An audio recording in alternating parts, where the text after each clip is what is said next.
রাষ্ট্রপতি পদত্যাগ করতে চান কেন? হ্যাঁ, মহামান্য রাষ্ট্রপতি এর অভিপ্রায় ব্যক্ত করেছেন আজ বৃহস্পতিবার 11 ডিসেম্বর। জাতীয় সংসদ নির্বাচন ফেব্রুয়ারিতে হবে এমন একটা আজকে তফসিল ঘোষণা হয়েছে এবং এটা নির্বাচনটা হবে কি হবে না নানান কথা আছে। আমরা আগে থেকেই বরাবরই বলছিলাম যে হবে না, আবার যদি হয়েও যায় অবাক হবার কিছু থাকবে না, কারণ এই নির্বাচনটাকে প্রতিহত করবে কে? আওয়ামী লীগ ছাড়া কেউ প্রতিহত করার আছে? বর্তমানে যে রাজনৈতিক দলগুলো আছে সেই দলগুলো কি প্রতিহত করবে? না। তারা চাইবে যে নির্বাচনটা যেন যে কোনো ভাবে সেটা একপাক্ষিক হোক আর 20% জনগণের মধ্যে নির্বাচন হোক, তারা চাইছে নির্বাচনটা হয়ে যাক। আওয়ামী লীগ যদি প্রতিহত না করে, বিদেশি লোক এসে, ইউকের লোক এসে, ইন্ডিয়ান লোক এসে বাংলাদেশের নির্বাচন প্রতিহত করবে না।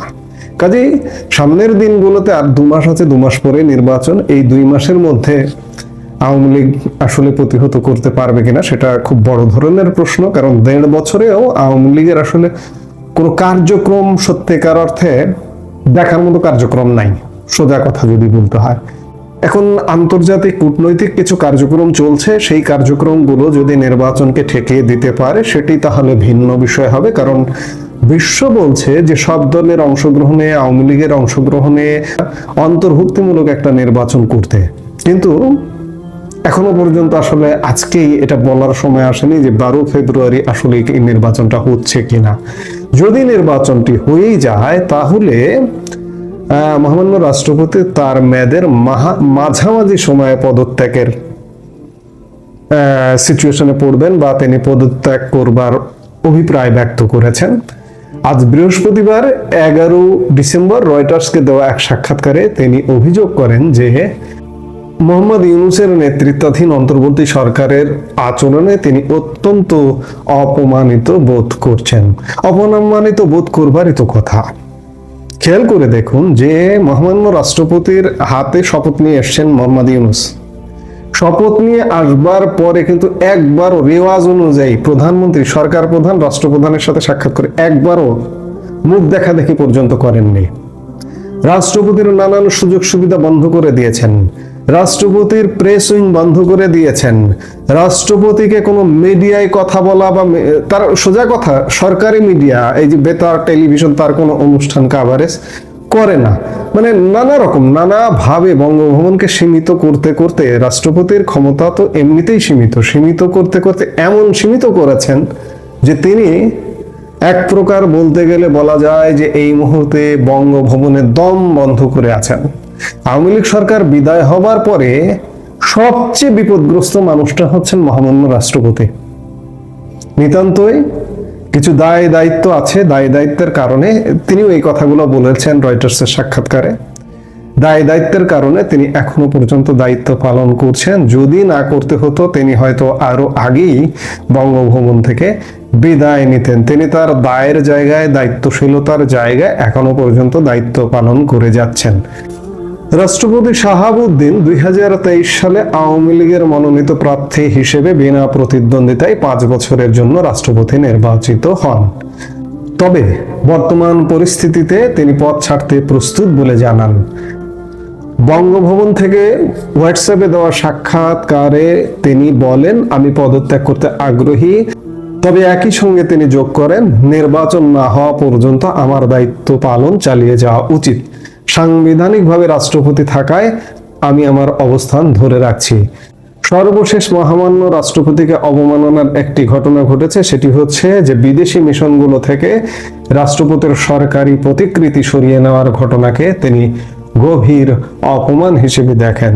তিনি বলেন, রাষ্ট্রপতির প্রতিকৃতি সমস্ত কনসুলেট, দূতাবাস ও হাই কমিশনে ছিল এবং এটি এক রাতে মুছে ফেলা হয়েছে। মানুষের কাছে ভুল বার্তা যাচ্ছে যে সম্ভবত রাষ্ট্রপতিকে অপসারণ করা হয়েছে। এই বিষয়ে তিনি ইউনূসকে চিঠি লিখলেও কোনো প্রতিক্রিয়া পাননি বলে জানান মহামান্য রাষ্ট্রপতি। ফেব্রুয়ারির নির্বাচনের আগে রাজনৈতিক অস্থিরতার মধ্যে রাষ্ট্রপতির এই বক্তব্য নতুন বিতর্ক সৃষ্টি করেছে এবং দেশটির অন্তর্বর্তী সরকারের সঙ্গে সম্পর্ক আরো জটিল হয়ে উঠেছে বলে ওয়াকিবহাল মহল মনে করছেন। নির্বাচনটা যদি হয়ে যায়, খুব স্বাভাবিকভাবে একটা দলীয় সরকার গঠিত হবে, সেই সরকারের একজন রাষ্ট্রপতি নির্বাচিত হবেন এবং সংসদে মহামান্য রাষ্ট্রপতিকে সংসদে অভিশংসনী করবেন। তার পদত্যাগ করা বা না করা, নির্বাচনটা যদি করে ফেলতে পারে ইউনূস সরকার, তাতে কিছু যায় আসে না। কিন্তু রাষ্ট্রপতি সত্যিকার অর্থে মানে করুণ একটা অবস্থায়, বাংলাদেশের ইতিহাসে সবচেয়ে খারাপ অবস্থায় মনে হয় আছেন রাষ্ট্রপতি হিসেবে তিনি। এবং আমরা জানি না, আসলে এখনো পর্যন্ত জানি না এই করুণ অবস্থা, এই খারাপ অবস্থায় তাকে আসলে বিদায় নিতে হয় কিনা। সেটি দেখার জন্য আমাদের নিশ্চয়ই অপেক্ষা করতে হবে। আমরা নিশ্চয়ই অপেক্ষা করব। নির্বাচনী তফসিলকে ছাপিয়ে টক অফ দ্য কান্ট্রি, সারা দেশ একেবারে উৎসাহ, উদ্দীপনা এবং একটা খুব কিউরিসিটির মধ্যে দিয়ে খুঁজছে রাষ্ট্রপতি মোহাম্মদ শাহাবুদ্দিন চুপ্পু তার রয়টার্সকে দেওয়া ইন্টারভিউ। প্রতি পরতে পরতে ক্লাইম্যাক্স, প্রতি পরতে পরতে প্রশ্ন আর প্রশ্ন। এবং রাষ্ট্রপতি মোহাম্মদ শাহাবুদ্দিন, এটা খুব রেয়ার কেস, আমাদের জীবনে আমাদের মনে পড়ে না এর আগে মার্শালের সময় হয়েছে কিনা, বা রাষ্ট্রপতিদের মাধ্যমে যখন জরুরি অবস্থা জারি করা হয়েছে সেই সময়ও এই ধরনের কাণ্ড মানে এই ধরনের পরিস্থিতি দেখা যায়নি। আপনাদের মনে থাকার কথা, 1/11 ঘটার আগে মোহাম্মদ ইয়াজউদ্দিন আহমেদ, যিনি বাংলাদেশের রাষ্ট্রপতি প্লাস একাধার চেয়ে কেয়ারটেকার চিফ ছিলেন, সেই সরকারের সময়ও তখনও এভাবে মানে এই ধরনের ইন্টারভিউ, এবং দেখেন হোয়াটসঅ্যাপে বাংলাদেশের রাষ্ট্রপতি ইন্টারভিউ দিচ্ছেন, নতুন ঘটনা হতেই পারে। আজকালকার সোশ্যাল মিডিয়ার যুগে, আজকালকার স্মার্ট ডিজিটাল যুগে রাষ্ট্রপতিরা স্মার্ট, তারা ওয়ার্ল্ডের সমস্ত প্রেসিডেন্টরাই, তারা দেখা যায় যে ম্যাক্সিমাম প্রেসিডেন্ট তারা সোশ্যাল মিডিয়া, তার মোবাইল ফোন, হোয়াটসঅ্যাপ, টুইটার সেগুলো ইউজ করেন। কিন্তু বাংলাদেশের ক্ষেত্রে এটার মধ্যে একটা ভিন্ন মাত্রিকতা আছে, যে তার প্রেস উইং থাকে তার। আর এই সময়ে যখন বলা হয় যে বাংলাদেশের রাষ্ট্রপতি কি উনি একরকম গৃহবন্দী অবস্থায় কিনা, তখন তিনি দেশের বাইরে এবং সারা পৃথিবীর মিডিয়া মোড়লদের মধ্যে একটা রয়টার্সকে তিনি ইন্টারভিউ দিয়েছেন এবং সেটি হোয়াটসঅ্যাপে দিয়েছেন। মানে তার সঙ্গে শুধুমাত্র পার্সোনালি কথা হয়েছে, এবং সেই জায়গায় বেশ কিছু স্পর্শকাতর প্রশ্নে রাষ্ট্রপতি মোহাম্মদ শাহাবুদ্দিন আহমেদ তিনি পাশ কাটিয়ে গেছেন। কোন বিষয়ে সেটুকু আমরা আলাপ করব। তবে রাষ্ট্রপতি তার সবচেয়ে অভিযোগ যেটা মুখ খুলে ঝেড়ে ফেলেছেন, এইটা নিশ্চয়ই মানে সারা বিশ্বজোড়া, পৃথিবী জোড়া রাষ্ট্রবিজ্ঞানে আলোচিত বিষয় থাকবে। যে আমরা এর আগে শুনেছি বিভিন্ন দেশে সরকার প্রধান, সেনা প্রধান, তাদের মধ্যে গন্ডগোল থাকে। তারপর পাকিস্তানে এরকম অ্যাভেলেবেল হয়েছে, পাকিস্তানের প্রধানমন্ত্রীর সাথে সেনা প্রধানের মিলে না, সেনাবাহিনীর মিলে না, বা রাষ্ট্রপতির সাথে রাষ্ট্রপ্রধান, সরকার প্রধান দুইজনের মধ্যে একটা দূরত্বের বিষয় থাকে। আমরা যেটা বাংলাদেশের আগে বিএনপি 4 দলীয় জোট সরকারের সময় আমরা দেখেছি, রাষ্ট্রপতি একিউএম বদরুদ্দোজা চৌধুরীর ক্ষেত্রে বিএনপি গভর্নমেন্টের দূরত্ব তৈরি হয়েছিল, একটা টান উত্তেজনার মধ্যে দিয়ে বি চৌধুরীকে বিদায় নিতে হয়েছে। বর্তমান শাহাবুদ্দিন আহমেদ রাষ্ট্রপতি, তাকে সরিয়ে দেওয়ার জন্য এই সরকারেরই, ডক্টর ইউনূস সরকারের স্নেহধন্যরা বা তার আশীর্বাদ পুষ্টরা, অথবা এই সরকারে যাদেরকে পছন্দ করে, সেই এনসিপি বলেন, বৈষম্য বিরোধী ছাত্র আন্দোলন বলেন, এবং তাদের লেসফেজ আরো যেসব রাজনৈতিক দল আছে, তারা সবাই রাষ্ট্রপতিকে চায় না।